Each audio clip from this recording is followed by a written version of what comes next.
Hello and welcome back to the SKUSavvy YouTube channel. Today we're going through cycle counts and how you can use cycle counting to get your inventory accurate on a recurring basis.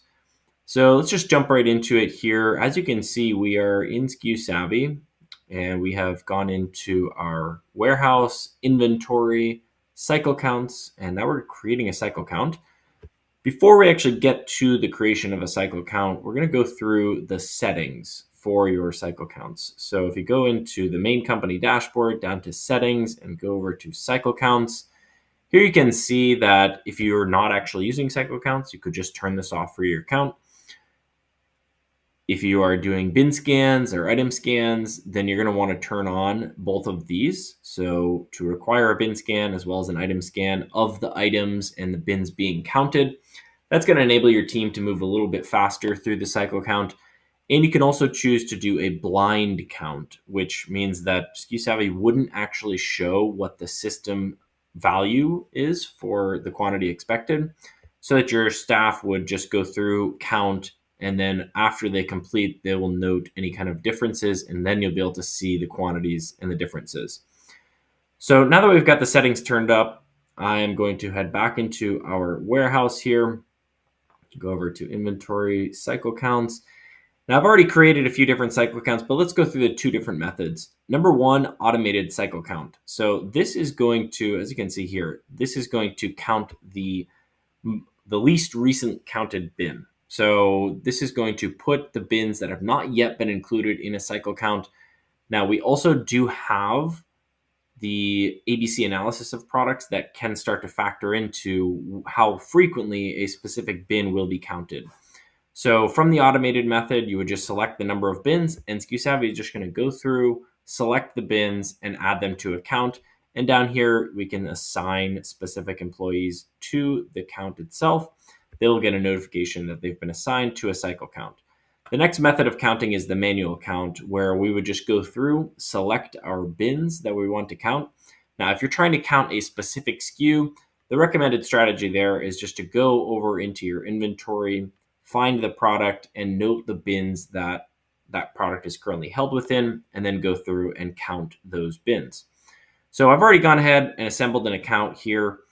Just to look at a little bit more complex count, we'll go into this one here, which has quite a few items. And as you can see, it will just go through and assemble a list and then indicate when we're either over or under on the count.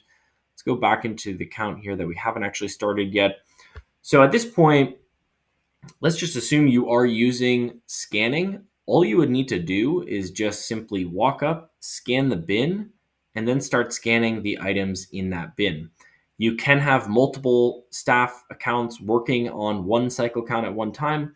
The inventory quantity, as we update it, is going to update in real time. So if we scan 195 units, then we're going to go ahead, enter this in.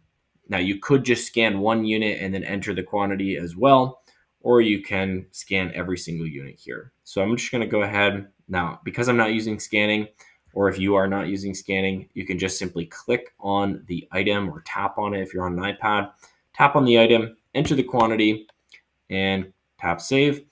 Now you'll notice here that we can add another item. So if, for instance, we did not have the blender bottle in this bin, but it is currently there and we want to add it, we can go ahead and add the quantity to the bin, and that's going to show up on our count and move the item into that bin and make the quantities available for us during our picks.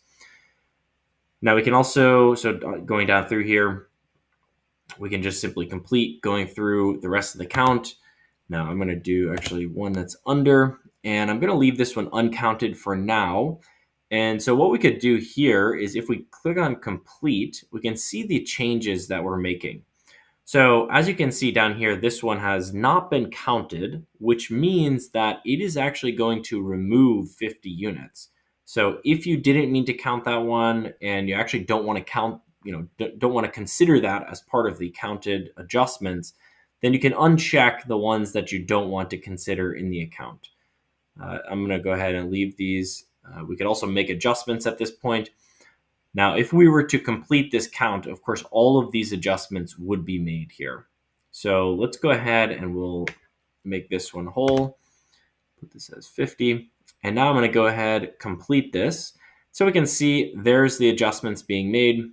The product that we had the same quantity as what the system says is not showing here. These are only showing the differences in quantity. So now we're going to go ahead, complete the cycle count, and now we can see that the new count has been completed there. And when we go in here, we're going to be able to get a report on the count itself. So we can see all of the different adjustments that were made here. We can see the retail cost of the adjustment, and we can narrow this down by discrepancies or the ones that were skipped. We can also view the logs for the count. So we can see everything that happened within this count itself, any kind of adjustments that were made to the inventory. And we could also go ahead and print out a report of this count itself, which again is just basically going to show this exact table here. With the count, we are going to update as soon as you complete the count and any inventory is changed, that is going to immediately update back to Shopify. So if you have a connected Shopify store, that's going to immediately update the inventory back to Shopify to reflect the count. Additionally, if you have a cycle count that has been created, when you get new orders and those orders are being picked and one of those items in the order is included in the count will update to reflect the actual picked quantity of that inventory. So you don't have to worry about shutting down a specific bin to count it.